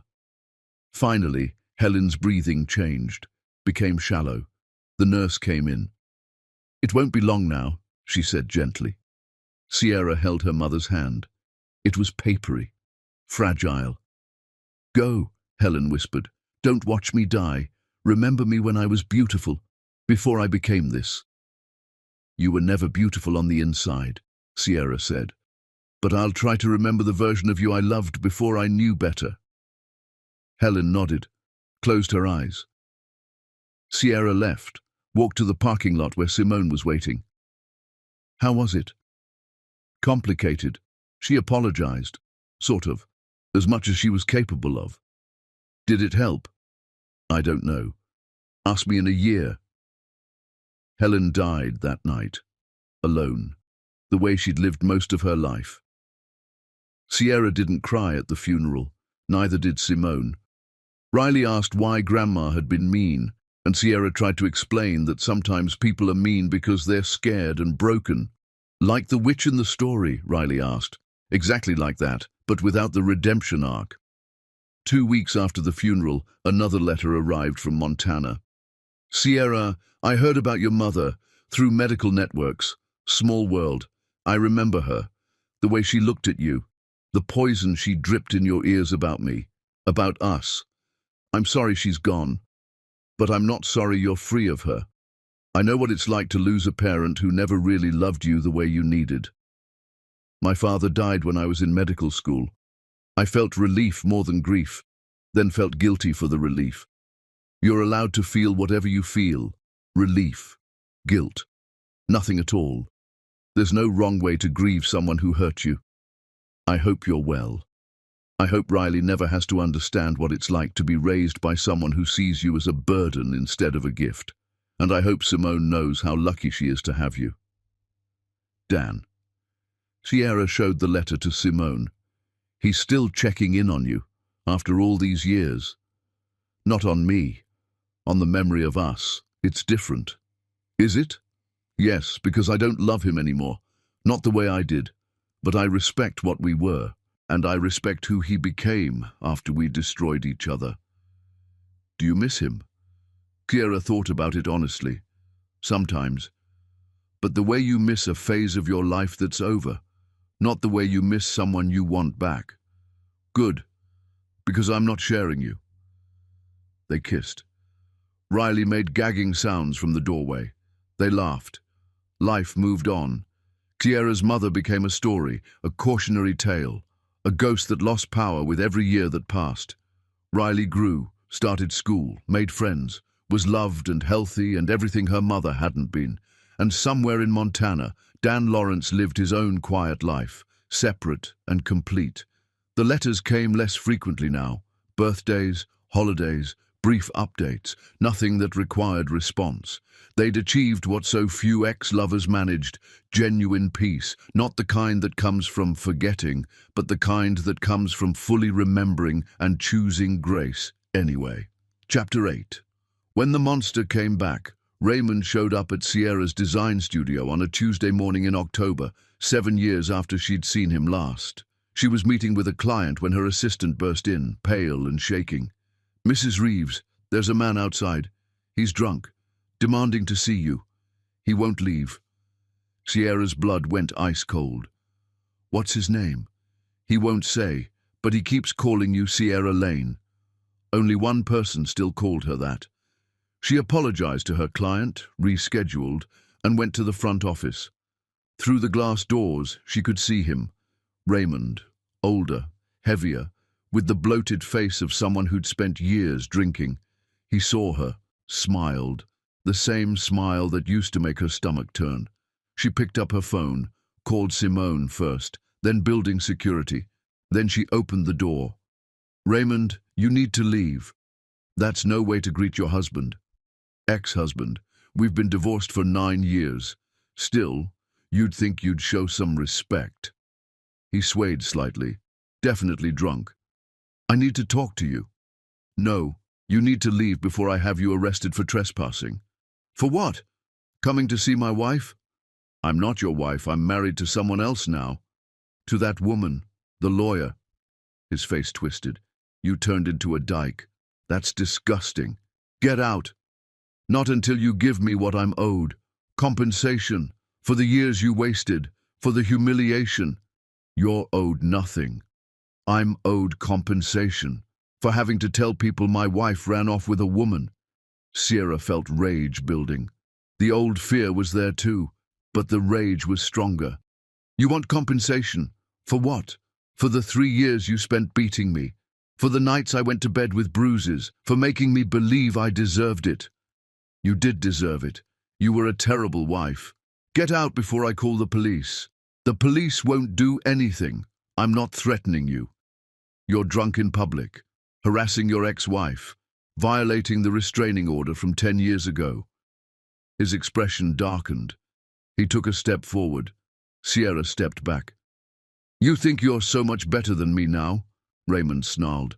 "With your fancy studio and your wife, you're still the same scared girl I married?" "You're right. I was scared. But I'm not that girl anymore." "Prove it. You're not worth proving anything to." Security arrived. 2 large men who'd dealt with difficult clients before. "Sir, you need to leave the premises." "She's my wife." "Sir, leave now or we call the police." Raymond looked at Sierra one last time. "This isn't over. You owe me, and I'm going to collect." They escorted him out. Sierra watched through the window as they put him in a car. Then she collapsed into a chair and started shaking. Simone arrived 15 minutes later, took one look at Sierra and went into prosecutor mode. "Tell me everything, every word he said, every threat." Sierra recounted it. Simone took notes, made calls. Within the hour, she'd filed a police report, gotten a new restraining order, and had patrol cars looking for Raymond's vehicle. "He's going to jail," Simone said, "for violating the original restraining order, for drunk driving, for harassment. He said I owe him, for leaving.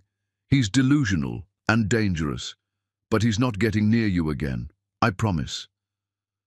But Raymond was smarter than they'd given him credit for. The school called 2 days later.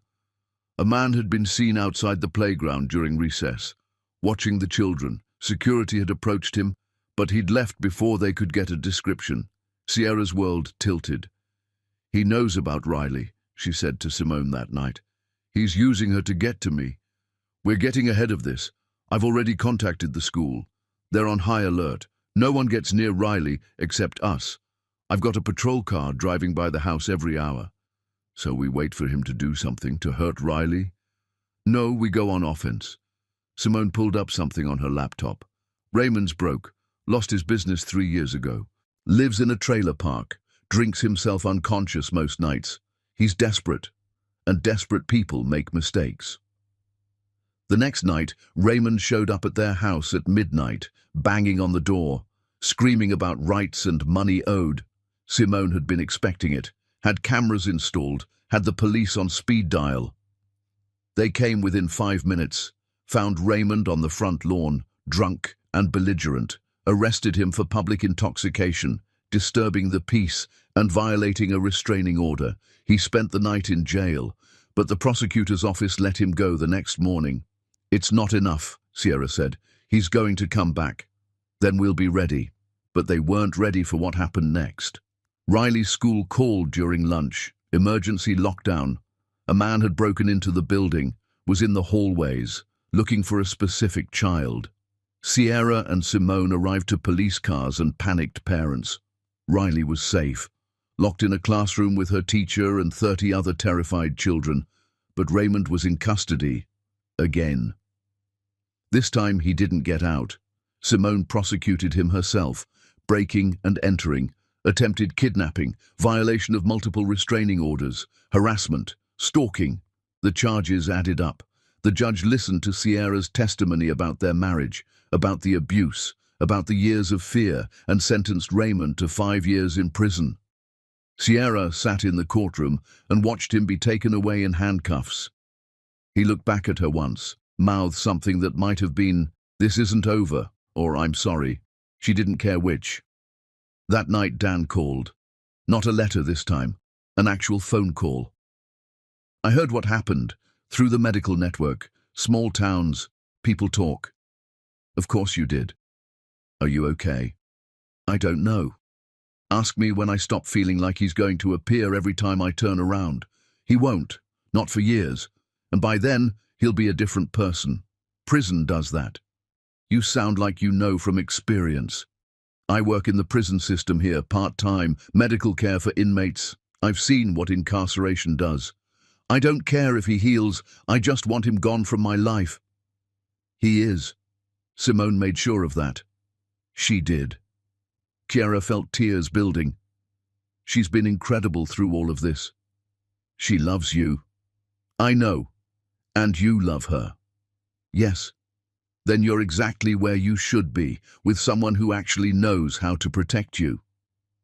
Sierra understood the subtext. Dan was talking about himself too. "Dan, you protected me. When it mattered. You risked everything. And then I left. Because I didn't know how to stay and be what you needed. Maybe I needed you to leave, so I could become who I am now. Maybe." They talked for another hour. About Riley, about his son, about their separate, complete lives. "I'm glad you called," Sierra said finally. "It's good to hear your voice too. But Sierra, this is probably the last time, not because I don't care, but because I think we've finally said everything that needs saying." "Agreed." Be happy. Be safe. And tell Riley that once upon a time, there was a doctor who made terrible choices to keep her safe. And he'd do it all again. I will, when she's old enough to understand. They hung up. Simone found her sitting in the dark living room an hour later. Was that Dan? Yes. What did he want? To make sure we were okay and to say goodbye. For real this time. Are you sad? No, just grateful for who he was, for who we both became. Simone sat beside her. Raymond's gone. Dan's finally moving on. Your mother is dead. All the ghosts of your past are being laid to rest. Feels like it. So what now? Sierra thought about it. Now we live, raise Riley, build our careers, love each other, do all the boring, beautiful things that make up a life. Sounds perfect. It was. Chapter 9. The debt no one expected. 3 years passed. Riley was 8, thriving, top of her class, loved by 2 mothers who showed up to every school event, every recital, every moment that mattered. Sierra's design business had expanded to 6 employees with clients across the country. Simone had made partner. They were successful, stable, happy. Raymond was still in prison, would be for another 2 years. Dan's letters had stopped completely. As promised, true closure.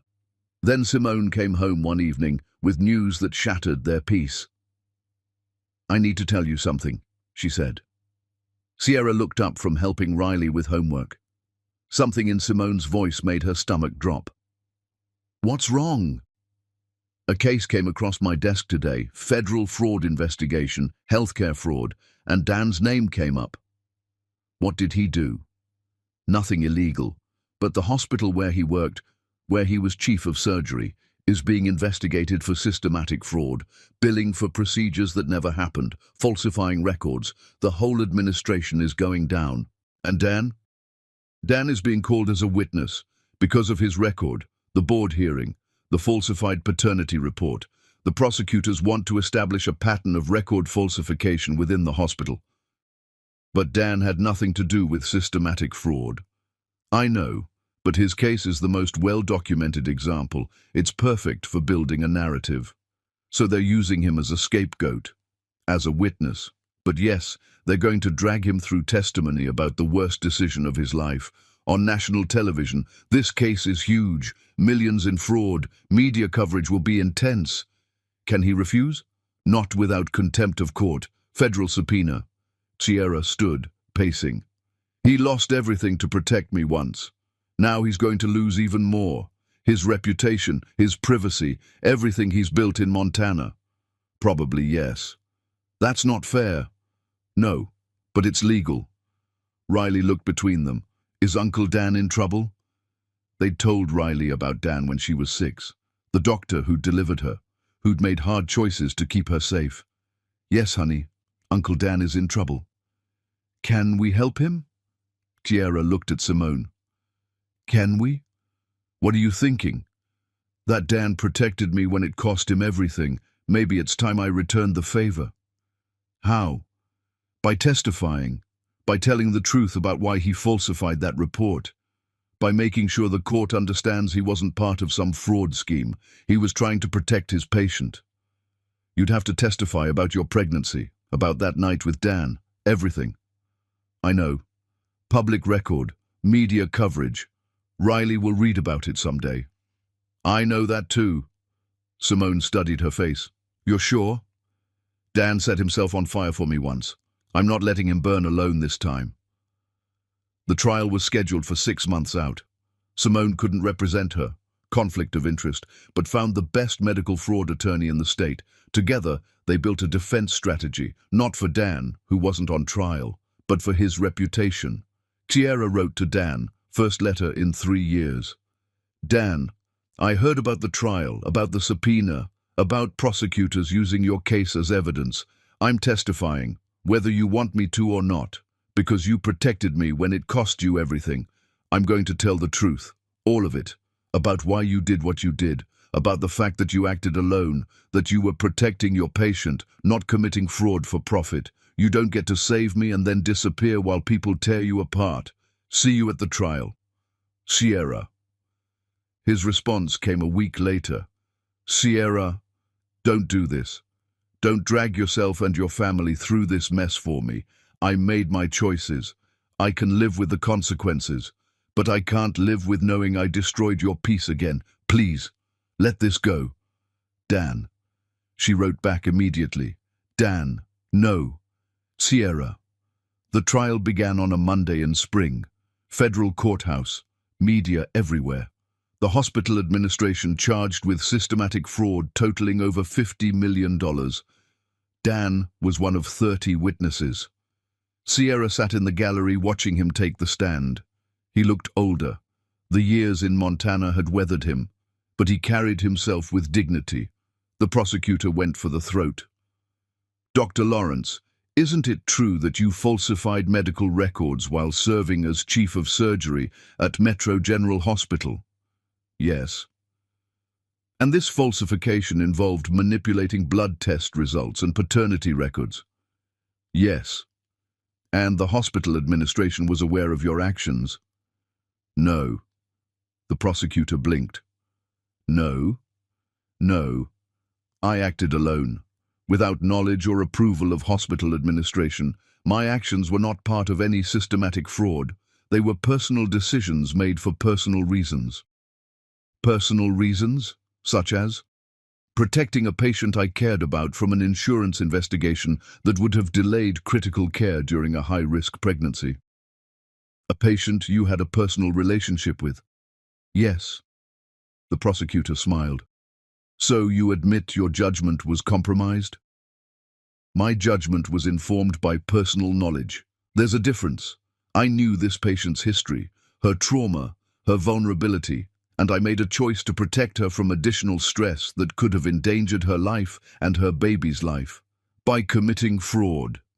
By prioritizing patient care over bureaucratic protocol. If that's fraud, I'm guilty. But it's not systematic fraud. It's not corruption. It's one doctor making one difficult choice for one patient. The prosecutor tried to twist it, but Dan held his ground, answered every question with calm honesty, never implicated the hospital. When the prosecutor sat down, Sierra's attorney stood. Dr. Lawrence, did you profit financially from falsifying those records? No. Did anyone at the hospital ask you to falsify them? No. Did you falsify records for any other patients? No. So this was a single incident, driven by concern for one specific patient, not part of a pattern or institutional corruption. Correct. Dan stepped down, left before Sierra could reach him, but she'd be back tomorrow, when it was her turn. The next morning, Sierra took the stand, swore to tell the truth, looked out at the packed courtroom, saw reporters, saw Simone with Riley, saw Dan in the back, trying to be invisible. The prosecutor started gentle, asked about her pregnancy, about Elijah's death, about complications. Then he went for the throat. Mrs. Reeves, isn't it true that you had an intimate relationship with Dr. Lawrence shortly before your pregnancy? Yes, we were married, then divorced, then slept together once while signing divorce papers. And Dr. Lawrence believed your baby might be his? Yes, based on preliminary blood work that showed a discrepancy. And he falsified records to hide this? He falsified records to protect me from an insurance investigation that would have delayed my care during a life-threatening emergency. Whether the baby was his or not was irrelevant. He was trying to keep me alive. So you're defending his criminal actions. I'm providing context for his difficult decision. The prosecutor tried to make her sound biased, emotional, unreliable. But Sierra had spent years learning to be strong. She answered every question with clarity. Mrs. Reeves, are you aware that Dr. Lawrence accessed your medical files 47 times in 1 week? I am now. I wasn't then. Doesn't that seem obsessive? It seems like a doctor monitoring a critical patient, which is literally his job. Or a man obsessed with his ex-wife. Or both. Humans are complicated, but his obsession, if that's what you want to call it, saved my life and my daughter's life. So I'm grateful for it. When Sierra's attorney got her turn, she asked the questions that mattered. "Mrs. Reeves, did Dr. Lawrence's actions harm you?" "No, they saved me." "Did he ask for anything in return? Money? Reconciliation?" "No, he lost his career and expected nothing back." "Did anyone at Metro General know about Dr. Lawrence's decision?" "No, he acted completely alone, to protect me, not as part of institutional corruption." Sierra stepped down, found Dan waiting in the hallway. "You shouldn't have done that," he said. "You shouldn't have done a lot of things, but you did them anyway." "Sierra, no, you don't get to martyr yourself and then complain when someone tries to save you." Dan almost smiled. "You're right. So, accept the help. Let people fight for you for once." "I will. Thank you." They stood in the courthouse hallway and finally achieved something they'd never managed when married: partnership. The trial continued for 2 more weeks. Other witnesses testified. The hospital administration was convicted of systematic fraud. But Dan's testimony, combined with Sierra's, established that his case was separate, personal, not evidence of institutional corruption. The prosecutors tried to charge him anyway, but Sierra's attorney fought back, argued that he'd already been punished, that charging him again would be double jeopardy. The judge agreed. Dan walked away with no additional charges, his reputation intact, his life in Montana undisturbed. Before she left the courthouse, Dan stopped her one last time. "I owe you," he said. "No, we're even. Finally, we're even. More than even. You saved me when you didn't have to. You set yourself on fire for me first. I just returned the favor." Dan pulled her into a hug, brief, tight, then let her go. "Be happy, Sierra. You deserve it." "You too, Dan. You too." She walked away, didn't look back, because some stories end not with romance or tragedy, but with mutual respect and separate peace. And that was enough. Chapter 10. The Wedding That Closed the Circle. 5 years passed. Riley was 13, tall and beautiful and brilliant, with Elijah's kindness and Sierra's stubborn determination and Simone's sharp wit. She asked about Dan sometimes, about the doctor who delivered her. Sierra told her the truth, all of it, the messy, complicated human truth.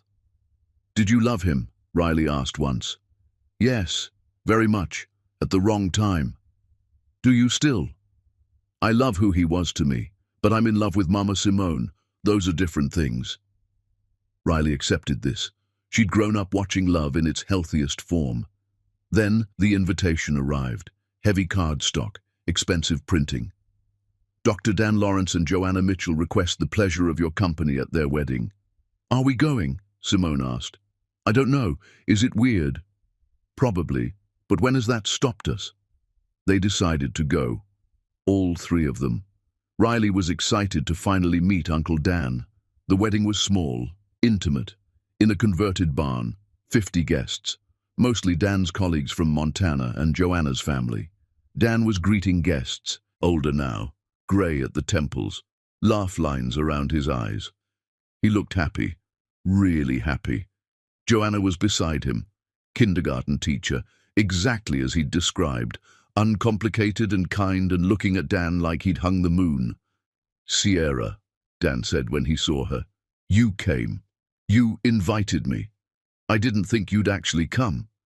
"Well, here we are." He hugged her, shook Simone's hand, then knelt to Riley's level. "You must be Riley. I've heard so much about you. You delivered me when I was trying to die." Dan laughed. "That's one way to put it." "Yes, I did. And you've grown up beautiful and brilliant. Mom says you made hard choices to keep me safe. I did, and I'd do it again." "Thank you." The ceremony was simple, beautiful. Dan and Joanna exchanged vows about second chances and quiet love and building something sustainable. When they kissed, Sierra felt tears on her face, not because she wanted Dan back, but because she was genuinely happy for him. At the reception, Dan's son ran around with the other children, 7 years old now, Thomas. He had Dan's eyes and Joanna's gentle spirit. Simone pulled Sierra onto the dance floor. "You okay?" Simone asked. "Yes, I really am." "No regrets?" "None. He's exactly where he should be." "And you're where you should be." "Yes. With you. Always with you." Riley took photos on her phone, posted them with captions about love and family. Later, Dan came to their table. "Can I talk to you?" he asked Sierra. "Just for a minute?" They walked outside. The Montana sky was full of stars. "Thank you for coming," Dan said. "It means more than you know." "I'm happy for you. You deserve this." "So do you. Simone is good for you, and Riley is incredible." "She is." Sierra looked up at the stars. "We did okay, didn't we? Despite everything, we both ended up okay." "Better than okay. We ended up happy, with the right people, at the right time." Dan pulled out an envelope. "I have something for you, a wedding gift." Inside was a check, a large one. "What is this?" "The 50 million I donated to the hospital. They returned it after the fraud trial. Said they couldn't keep money donated by someone who'd committed fraud. So I'm giving it to you. Start a foundation. Help women escaping abusive relationships. Fund prenatal care for high-risk pregnancies. Do something good with it." Sierra stared at the check.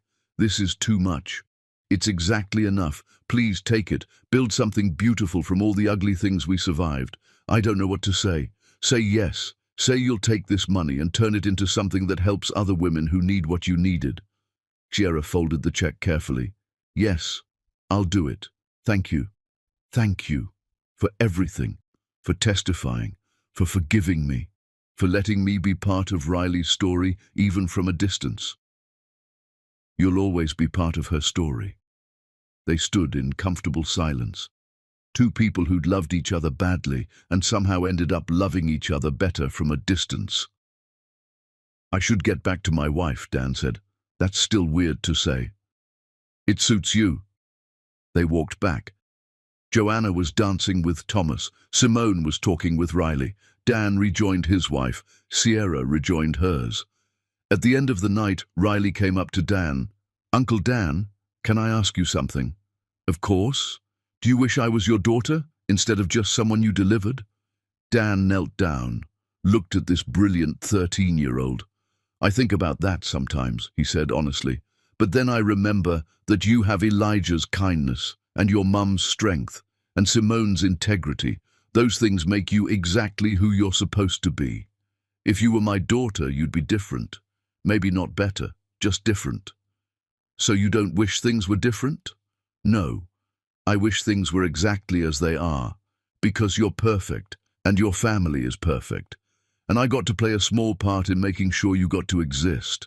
That's enough for me." Riley hugged him. "Thank you for keeping me safe." "Always, kid, always." They left Montana the next morning. Riley fell asleep in the back seat. Simone drove. Kiera watched the landscape pass and thought about $50 million and all the ways it could help women who needed it. "You're thinking about the foundation," Simone said. "How did you know?" "Because I know you. You're already planning it. Women escaping abuse, prenatal care for high-risk pregnancies, legal aid for custody battles, all of it. It's going to be beautiful. It's going to be hard. Beautiful things usually are." After a while, Simone asked the question Sierra had been waiting for. "Any regrets? About Dan? About what might have been?" "No," Sierra said honestly, "because what might have been would have destroyed us both. We were too young, too broken, too desperate to be fixed by someone else instead of fixing ourselves. And now? Now we're both whole, with people who make us better." They got home late, put Riley to bed, collapsed on the couch together. "I love you," Sierra said, "in case I don't say it enough." "You say it plenty, but I never get tired of hearing it." "I love you. I love our life. I love that we get to wake up every day and choose this." "Me too." Riley came downstairs an hour later. Couldn't sleep. "Can I ask you something?" she said. "Always," Sierra said. "Do you think Uncle Dan is happy? Like really happy? Yes, I do. Good. He deserves it. After everything he did for us. Riley curled up between them on the couch, 13 years old and still young enough to want to be near her mothers. Simone pulled a blanket over all three of them. I'm glad our family is weird, Riley said, with the complicated ex-husband who became an uncle and the two mums and the dead dad I never met who was a good person. Weird families are the best families, Simone said. There's no such thing as a normal family, Sierra added, just different versions of complicated. Then I like our version of complicated. Me too, baby. Me too. They fell asleep like that. Three people who'd built a family from grief and second chances and stubborn determination. Somewhere in Montana, Dan Lawrence slept beside his new wife, dreaming of the quiet life they'd built. In a prison 2 states over, Raymond counted down days, though he'd long since lost the power to hurt anyone. And Sierra's mother's grave sat unvisited, because some ghosts don't deserve flowers. But in their living room, under a worn blanket, Sierra and Simone and Riley breathed in synchronization. A family, chosen, built, perfect in its imperfection. Years later, Riley would graduate college, would become a social worker, would dedicate her life to helping children from broken homes, and she'd always tell people about the doctor who'd risked everything to keep her alive before she was even born. Not as a romantic story, but as a reminder that love comes in different forms. Sometimes love is passion and fire and destroying each other beautifully. Sometimes love is quiet mornings and shared responsibilities and choosing each other when it's hard. And sometimes love is committing fraud to protect someone's baby, losing everything, and being grateful for the loss because it forced you to rebuild into someone better. All of it is love, all of it matters, and all of it brought Riley Elijah Lane Reeves into existence. A girl loved by 2 mothers, remembered by a father who died, and protected by a man who'd once loved her mother enough to set himself on fire.